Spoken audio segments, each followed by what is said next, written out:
आज हम चांद और मंगल पर पहुंच चुके हैं। हमने ब्रह्मांड की गहराइयों में छिपी सबसे दूर मौजूद गैलेक्सी को भी खोज निकाला है। आज हमारे अंतरिक्ष यान सौर मंडल की सीमाओं को पार कर इंटरस्टेलर स्पेस में पहुंच चुके हैं। लेकिन हमारे इतने विकसित होने के बावजूद भी हमारे मन में कुछ सवाल अपना घर बनाए बैठे हैं, जिनका जवाब हम आज भी ढूंढ रहे हैं। क्या हम इस ब्रह्मांड में अकेले हैं? क्या इस ब्रह्मांड में कहीं हम जैसी ही कोई बुद्धिमान एलियन सभ्यता मौजूद है? आखिर कहाँ है ब्रह्मांड के सारे बुद्धिजीव? इस वीडियो में हम जानेंगे ऐसे ही सवालों के जवाब, तो बने रहिए मेरे साथ इस वीडियो में। आज से 13.7 बिलियन साल पहले हमारा संपूर्ण ब्रह्मांड एक छोटी सी डॉट में समाहित था। उस समय का कोई भी अस्तित्व नहीं था। फिर होता है उस छोटी सी डॉट में एक महाविस्फोट, जिसे हम बिग बैंग के नाम से जानते हैं। उस महाविस्फोट से ही एक चीज अस्तित्व में आई, जिसे इंसान आज तक नहीं समझ पाया है, और वो है समय। बिग बैंग धमाके से ब्रह्मांड के जन्म के साथ ही समय की शुरुआत होती है, जिसे बिगनिंग ऑफ द टाइम बोलते हैं। समय की शुरुआत के 3 मिनट बाद यूनिवर्स में पहला एटम बनता है। ब्रह्मांड के जन्म के 180 मिलियन साल बाद परमाणु एक बड़े स्फीयर में कोलैप्स होने लगते हैं और जन्म होता है यूनिवर्स में पहले स्टार का। समय के चलते ब्रह्मांड में नए नए तारे जन्म लेते रहे और छोटी छोटी गैलेक्सीज बनती गईं। धीरे धीरे छोटी छोटी गैलेक्सीज आपस में मर्ज होने लगीं और बड़ी गैलेक्सीज बनने लगीं। ब्रह्मांड के जन्म के 1 बिलियन साल बाद बड़ी गैलेक्सियों के सेंटर में सुपरमैसिव ब्लैक होल बनने लगे।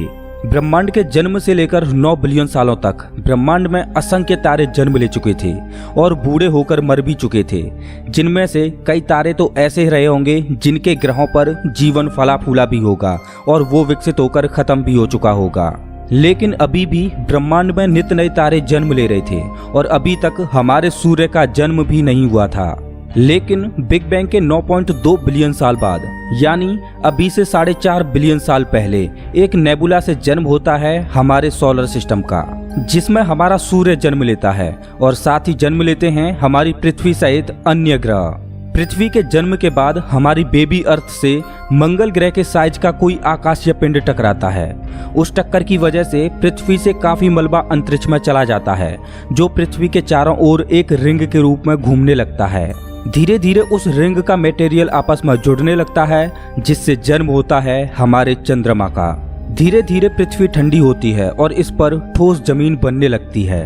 पृथ्वी पर लाखों सालों तक कॉमेट्स और एस्ट्रॉइड्स की बारिश होती रही और कॉमेट्स अपने साथ पानी लाते रहे। शुरू में पृथ्वी पर वायुमंडल नहीं था, लेकिन बाद में पृथ्वी पर पिघले हुए पदार्थों और फटते हुए ज्वालामुखियों से पानी की वाष्प, कार्बन डाइऑक्साइड, मीथेन और अमोनिया गैसें निकली, जिससे पृथ्वी का शुरुआती वायुमंडल बना। लेकिन अभी भी पृथ्वी पर जीवन देने वाली गैस ऑक्सीजन नहीं थी। लेकिन सूर्य से आने वाली किरणों ने पानी के साथ रिएक्शन करके उसे हाइड्रोजन और ऑक्सीजन में तोड़ दिया। इन सब घटनाओं के बाद पृथ्वी पर घटती है एक अनोखी घटना। वो थी पृथ्वी पर जीवन की शुरुआत। पृथ्वी धीरे धीरे ठंडी हुई तो भाप के कंडेंसेशन की वजह से इस पर बहुत तेज वर्षा शुरू हो गई और बरसते बरसते इसने महासागरों को ही भर दिया। पृथ्वी पर धीरे धीरे आदर्श स्थितियां बनने लगी थीं और समुद्रों में कार्बन के जटिल अणुओं से जीवन की शुरुआत होने लगी। जीवन अपना जटिल रूप धारण करने लगा और अपने आप को इवॉल्व करने लगा। पृथ्वी के वायुमंडल में ऑक्सीजन की मात्रा बढ़ने लगी, साथ ही ओजोन लेयर का भी निर्माण होने लगा। जीवन अपने आप को विकसित करते हुए समुद्रों से बाहर आया और अलग अलग प्रजातियों में इवॉल्व होने लगा, जिनमें से विशालकाय डायनासोरों का भी विकास हुआ।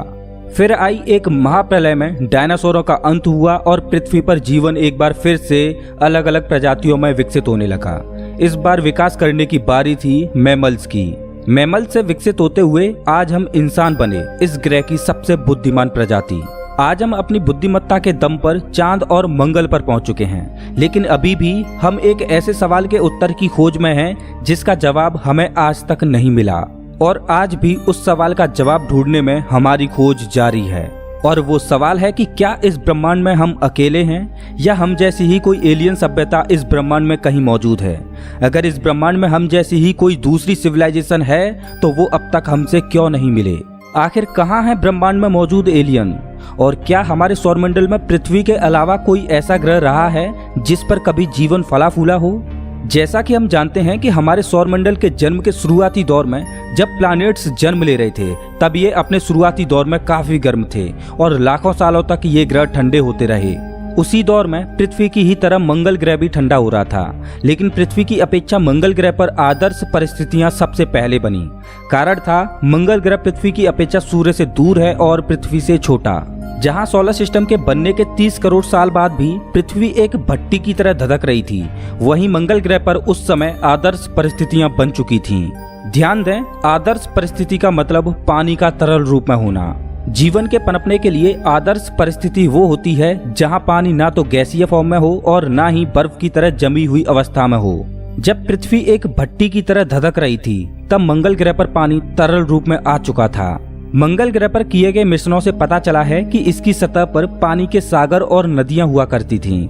वैज्ञानिक मानते हैं कि मंगल के सागरों में छोटे छोटे बैक्टीरिया जन्म लेने लगे होंगे। मंगल ग्रह पर जीवन पनप ही रहा था और जटिल बनने की ओर बढ़ रहा था, लेकिन तभी मंगल ग्रह से एक एस्ट्रॉयड टकराया जिसने मंगल ग्रह के उत्तरी भाग को पूरी तरह से खत्म कर दिया। एस्ट्रॉयड की इस टक्कर के बाद मंगल पर पनप रहा जीवन खत्म हो गया। जब पृथ्वी पर चांद का जन्म हुआ था उस समय मंगल पर जीवन जन्म लेके खत्म हो चुका था। 2004 में नासा के रोवर्स ने मंगल की कुछ तस्वीरें ली जिनमें गोल पत्थरों को देखा जा सकता है। आपको बता दें कि ऐसे गोल पत्थर हजारों सालों तक पानी के बहने से बनते हैं, जो सबूत है कि मंगल ग्रह पर नदियां बहा करती थीं। साथ ही मंगल की तस्वीरों में दर्रों और नदियों की संरचनाओं को भी देखा जा सकता है। मंगल पर उस एस्ट्रॉयड के टकराने के बाद फिर से परिस्थितियां आदर्श होने लगीं और इस पर जीवन फिर से पनपने लगा। मंगल पर परिस्थितियां आदर्श तो बनी, लेकिन धीरे धीरे वहां का वातावरण फिर से बेकाबू होने लगा था, क्योंकि मंगल का सूर्य से ज्यादा दूर होने की वजह से वहां पानी जमने लगा और वर्षा चक्र खत्म होने लगा। मंगल ग्रह पर इन बदलावों की वजह से वहां पर जीवन जटिल होने से पहले ही एक बार फिर से खत्म होने लगा। मंगल ग्रह पर जीवन को जटिल होने के लिए इतना समय ही नहीं मिला जिससे वो पृथ्वी की तरह इवॉल्व हो पाता, लेकिन जब मंगल ग्रह पूरी तरह से जम गया उसके बाद पृथ्वी पर परिस्थितियां आदर्श होने लगी थीं। हमारा ग्रह सूर्य से ना तो ज्यादा दूर है और ना ही ज्यादा पास। पृथ्वी के गोल्डीलॉक्स जोन में होने की वजह से इस पर परिस्थितियां हमेशा के लिए आदर्श बनकर रह गईं। आज हम पृथ्वी के बाहर दूसरे ग्रहों पर जीवन खोज रहे हैं, लेकिन हमें आज तक परग्रही जीवों के कोई भी ट्रेसेज नहीं मिले। लेकिन वैज्ञानिक अनुमान लगाते हैं कि हमारे सोलर सिस्टम के ही जुपिटर के चांद यूरोपा पर एलियन लाइफ हो सकती है। कारण है कि यूरोपा पर बर्फ की 21 किलोमीटर मोटी चादर मौजूद है और जमी हुई बर्फ के नीचे पानी तरल रूप में मौजूद है। वैज्ञानिक मानते हैं कि यूरोपा पर बर्फ के नीचे मौजूद पानी में जीवन पनप रहा होगा। वैज्ञानिक ये भी अनुमान लगाते हैं कि वहां पर जीवन किसी बैक्टीरिया के रूप में नहीं बल्कि विशालकाय समुद्री जीवों के रूप में होगा, क्योंकि यूरोपा पर जीवन को विकसित होने के लिए इतना समय तो मिल ही चुका है कि वो बैक्टीरिया से विकसित होता हुआ जटिल जीव बन चुका हो। वैज्ञानिक ऐसा अनुमान इसलिए लगाते हैं क्योंकि पृथ्वी पर भी बर्फ की मोटी चादर के नीचे मौजूद तरल पानी में विशालकाय जीव पाए जाते हैं। हमारे सौर मंडल में मंगल ग्रह और जुपिटर के बीच मौजूद एस्ट्रॉयड बेल्ट में एक ड्वार्फ प्लैनेट मौजूद है जिसका नाम है सीरिस। वैज्ञानिकों के अनुसार इस बौने ग्रह पर भी बर्फ की चादर मौजूद है जिसके नीचे पानी तरल रूप में मौजूद है। वैज्ञानिक अनुमान लगाते हैं कि इस बौने ग्रह पर बर्फ के नीचे मौजूद तरल पानी में जीवन पनप रहा होगा। अब सवाल ये है कि हमारे सौर मंडल में ही पृथ्वी के अलावा अन्य ग्रहों पर भी जीवन के पनपने की संभावनाएं हैं, तो हम अभी तक किसी भी एलियन सभ्यता से क्यों नहीं मिले? वैज्ञानिकों के अनुसार हमारी मिल्की वे गैलेक्सी में ही लगभग 50 करोड़ प्लैनेट्स तो ऐसे हैं जो कि पृथ्वी की ही तरह हैबिटेबल जोन में हैं। हमारी गैलेक्सी की उम्र पृथ्वी की उम्र से लगभग 3 गुना ज्यादा है, तो ऐसी स्थिति में कुछ ऐसे भी ग्रह रहे होंगे जिन पर पृथ्वी के जन्म लेने से पहले ही जीवन काफी आधुनिक हो चुका हो। जब इतने कम समय में हम इतने आधुनिक हो चुके हैं, तो जिन ग्रहों पर एलियन सभ्यता पृथ्वी के जन्म लेने से पहले ही विकसित हो चुकी थी, आज वो कितने आधुनिक हो चुके होंगे। इतने समय में तो वो लोग इतने एडवांस हो ही चुके होंगे कि वो अलग अलग ग्रहों पर ट्रेवल कर पाएं और दूसरी एलियन सभ्यताओं को खोज पाएं। जिस तरह से हम अपनी टेक्नोलॉजी से दूसरी एलियन सभ्यताओं को खोजने की कोशिश कर रहे हैं, तो जो सभ्यता हमसे अरबों साल पहले ही विकसित हो चुकी होगी, तो उनकी टेक्नोलॉजी आज कितनी एडवांस होगी। लेकिन अब सवाल ये है कि अगर ऐसी कोई सभ्यता है तो आज तक उन्होंने हमें क्यों नहीं ढूंढा और क्यों हम आज भी अकेले हैं। हम ये जाने कि हम क्यों अकेले हैं, तो उससे पहले जान लेते हैं कि जो सभ्यता हमसे अरबों साल पहले ही विकसित हो चुकी होगी, तो आज उनकी टेक्नोलॉजी कैसी होगी। वैज्ञानिक किसी भी सिविलाइजेशन को उनके विकास के आधार पर 3 भागों में बांटते हैं, टाइप 1 सिविलाइजेशन, टाइप 2 सिविलाइजेशन और टाइप 3 सिविलाइजेशन, जिसे कार्दसेव स्केल भी बोलते हैं। टाइप 1 वो सभ्यता होती है जो अपने ग्रह की संपूर्ण ऊर्जा को इस्तेमाल कर पाए। हम अभी इस स्केल में 0.73 नंबर पर हैं और हम धीरे धीरे टाइप 1 सिविलाइजेशन बनने की ओर बढ़ रहे हैं। जिस दिन हम पृथ्वी पर मौजूद ऊर्जा के सारे स्रोतों को इस्तेमाल करने लग जाएंगे, उस दिन हम टाइप 1 सिविलाइजेशन बन जाएंगे। लेकिन अभी हमें टाइप 1 सिविलाइजेशन बनने के लिए सैकड़ों सालों का वक्त लगेगा। इसके बाद आती है टाइप 2 सिविलाइजेशन, जो सभ्यता अपने ग्रह के साथ साथ अपने तारे की संपूर्ण ऊर्जा को इस्तेमाल करने लग जाए, उसे टाइप 2 सिविलाइजेशन बोलते हैं। ये साइंस फिक्शनल जरूर लगता है, लेकिन इस तरह की सभ्यता अपने तारे के चारों ओर एक डायसन स्फीयर बनाकर उसकी ऊर्जा को इस्तेमाल करती है। वैज्ञानिकों ने हमसे 1470 प्रकाश वर्ष दूर एक तारा खोजा है जिसे टैबी स्टार बोलते हैं। वैज्ञानिक ऐसा अनुमान लगाते हैं कि इस तारे के चारों ओर एक डायसन स्फीयर बना हुआ है। इसके बाद आती है टाइप 3 सिविलाइजेशन। ये वो सिविलाइजेशन होती है जो अपनी संपूर्ण गैलेक्सी की ऊर्जा को इस्तेमाल कर पाए और पूरी गैलेक्सी को कंट्रोल कर पाए। जो सभ्यता हमसे अरबों साल पहले ही विकसित हो चुकी है, वो टाइप 2 या टाइप 3 सिविलाइजेशन तो बनी चुकी होंगी। लेकिन आखिर वो सिविलाइजेशंस हैं कहाँ? क्यों हम आज भी अकेले हैं? साल 1950 में यही सवाल एनरिको फर्मी ने भी उठाया था, जिसे हम फर्मी पैराडॉक्स के नाम से भी जानते हैं। तो चलिए जानते हैं कि हम अभी तक एलियनों से क्यों नहीं मिल पाए। रीजन 1, हो सकता है कि हमारी टेक्नोलॉजी अभी इस काबिल ही नहीं हुई है कि हम परग्रहियों से संपर्क कर पाएं। रीजन 2, हो सकता है कि हमारे आसपास के किसी सोलर सिस्टम में कोई एलियन सभ्यता हो, लेकिन वो बुद्धिमान ना हो। जैसा कि हम जानते हैं कि हमारी पृथ्वी पर करोड़ों प्रजातियां हैं। अगर कोई भी बाहरी एलियन सभ्यता हमसे कोई संपर्क बनाने की कोशिश करे, तो पृथ्वी पर मौजूद करोड़ों प्रजातियों में से केवल हम मनुष्य ही ऐसी इकलौती प्रजाति हैं जो एलियनों से संपर्क बनाने में सक्षम हैं। तो हो सकता है कि हमने एलियंस की खोज में अभी तक जितने भी सिग्नल भेजे हैं, तो शायद उन ग्रहों पर ऐसी कोई बुद्धिमान सभ्यता मौजूद ही ना हो जो हमारे सिग्नल्स का जवाब दे पाए। क्या हो कि हमारे सिग्नल्स ऐसे ग्रहों पर पहुंचे हों जहां केवल जानवर ही रहते हों, कोई बुद्धिजीव नहीं। रीजन 3, हो सकता है कि हमारी पृथ्वी के जन्म से पहले ही कई बुद्धिमान सभ्यताएं विकसित हो चुकी हों, लेकिन उनके ग्रहों पर आई किसी प्रलय की वजह से वो खत्म हो गए हों, और जिन ग्रहों पर कभी जीवन फला फूला होगा वो आज बंजर पड़े हों। रीजन 4, हो सकता है कि हम जैसी ही एलियन सभ्यता किसी दूसरी गैलेक्सी में हों, लेकिन ब्रह्मांड के फैलने की वजह से सभी गैलेक्सीज एक दूसरे से दूर भाग रही हैं, तो हो सकता है कि हम उनसे कभी संपर्क ही ना कर पाएं।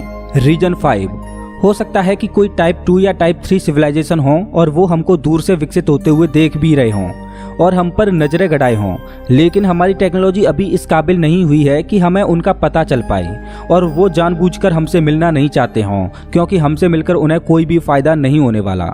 Reason 6, great filter. ये थ्योरी मुझे सबसे सटीक लगती है कि हम अभी तक परग्रहियों से क्यों नहीं मिल पाए। ग्रेट फिल्टर थ्योरी के अनुसार कोई सभ्यता कुछ हद तक ही विकास कर पाती है, उसके बाद वो सभ्यता पूरी तरह से खत्म हो जाती है। जो भी एडवांस सिविलाइजेशन होती हैं, जो टाइप 1 से टाइप 2 या टाइप 3 बनने की ओर अग्रसर होती हैं, वो या तो किसी प्राकृतिक आपदा की वजह से या फिर मैन मेड आपदा यानी वर्ल्ड वॉर लड़कर ही खत्म हो जाते हैं। मतलब कोई भी सभ्यता ग्रेट फिल्टर को पार करके और ज्यादा एडवांस नहीं हो पाती। आज हम इंसान टाइप 1 सिविलाइजेशन बनने की ओर बढ़ रहे हैं। हमने कुछ तरक्की क्या कर ली कि हम इतने बौखला गए कि हमने 2 वर्ल्ड वॉर ही लड़ लिए। आज भी हम इतने बौखलाए हुए हैं कि हम कभी भी तीसरा वर्ल्ड वॉर लड़ सकते हैं। अगर तीसरा वर्ल्ड वॉर हुआ तो ये तो तय है कि पृथ्वी से जीवन ही खत्म हो जाएगा। कारण होगा हमारे आधुनिक हथियार। ग्रेट फिल्टर थ्योरी के अनुसार जो भी सभ्यता जितनी एडवांस होती जाती है, वो अपने अंत की ओर उतनी ही अग्रसर होती जाती है। हो सकता है कि ग्रेट फिल्टर की वजह से ब्रह्मांड की विकसित सभ्यताएं नष्ट हो गई हों। शायद इसी वजह से हम अभी तक किसी भी एलियन सभ्यता से संपर्क नहीं कर पाए। यहाँ पर एक सवाल सामने आता है कि अगर ग्रेट फिल्टर की वजह से कोई भी सभ्यता ज्यादा एडवांस नहीं हो पाती, तो क्या पृथ्वी पर भी कभी ग्रेट फिल्टर आया होगा?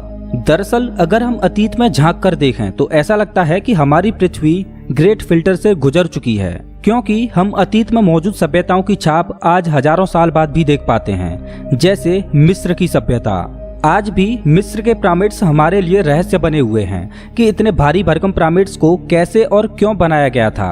अगर वो लोग इतने एडवांस थे जिन्होंने इतने भारी भरकम पिरामिड बना दिए, तो इतनी आधुनिक सभ्यता आखिर कहाँ विलुप्त हो गई?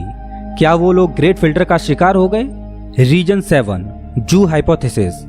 इस थ्योरी के अनुसार हम एलियंस के एक्सपेरिमेंट का हिस्सा हैं। चलिए इसे एक एग्जांपल से समझते हैं। हम जू में अलग अलग जानवरों को कैद करते हैं। हम उनके सर्वाइवल के लिए सारे इंतजाम करते हैं। हम उनको केवल बाहर से ही विकसित होते हुए देखते हैं। हम उनके बीच में नहीं जाते ताकि उनको कोई डिस्टरबेंस ना हो सकता है कि एलियंस भी हमें अपने ग्रह से देख रहे हों कि हम कैसे अपने आप को डेवलप करते हैं, हम कैसे अपने अस्तित्व की खोज करते हैं, हम कैसे उनसे मिलते हैं जो हम पर एक्सपेरिमेंट कर रहे हैं। हो सकता है कि कभी कभी वो हमारे बीच आते भी हों, लेकिन उनकी टेक्नोलॉजी इतनी एडवांस है कि हमें उनके आने का आभास ही ना होता हो। लेकिन अब इस थ्योरी में एक सवाल सामने आता है कि अगर हम एलियंस के एक्सपेरिमेंट का एक हिस्सा हैं, तो वो हमसे कब मिलेंगे और क्या वो हमसे कभी मिलेंगे भी? और क्या हो अगर इस पूरे ब्रह्मांड में केवल पृथ्वी ही एकमात्र ऐसा ग्रह हो जिस पर ब्रह्मांड की सबसे अमूल्य चीज जीवन मौजूद है। आज इस ब्रह्मांड के रहस्यों को समझने के लिए हमारे मन में सवाल तो बहुत हैं, लेकिन हमारे पास उनके जवाब ना के बराबर हैं। हमारे मन में उठ रहे सवालों के जवाब हमें सिर्फ एक चीज से ही मिल सकते हैं, और वो है हमारी आधुनिक टेक्नोलॉजी। काश हम ऐसे ही विकसित होते रहें और कभी ग्रेट फिल्टर का शिकार ना हों, और हम टाइप 1, टाइप 2 और टाइप 3 सिविलाइजेशन बनकर पूरी गैलेक्सी में ही फैल जाएं और सभी अनसुलझे सवालों के जवाब ढूंढ पाएं। दोस्तों, अगर आपको ये वीडियो अच्छा लगा हो तो इसे लाइक करें और ऐसे ही मजेदार वीडियोज के लिए चैनल को सब्सक्राइब करें, साथ ही बेल आइकॉन दबाएं।